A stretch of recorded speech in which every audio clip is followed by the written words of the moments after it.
na nakunang ng bubulyaw ng Lady Guard sa LRT Santolan. Ang ilan na pagkatuan pang gumawa ng sarili nilang bersyon ng video. I'm a bitch, I'm a mother, I'm a child, I'm a liar. Pero ang kolumnistang si Wilson Lee Flores na naging teacher ng 4th year Mascom student na si Paula Jamie Salvosa sa La Consolacion College, di makapaniwalang nagawa ito ng dalaga.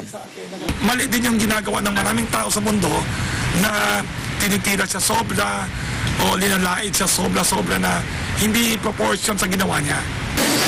Student leader sa La Cosa Salvosa, likas daw sa kanyang pagkamasayahin at pagiging pala-Ingles.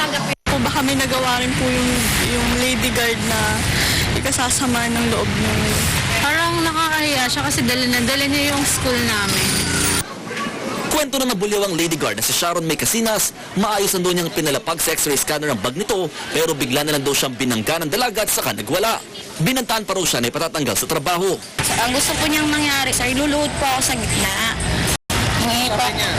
Mangingi po ako ng sorry, tapos po, ipaparinig ko po sa lahat ng pasahero na nangingi po ako sa kanya ng sorry. Pero pinalampas na lang ito ni Casinas at nilunok ang kahihiyan sa harap ng maraming tao.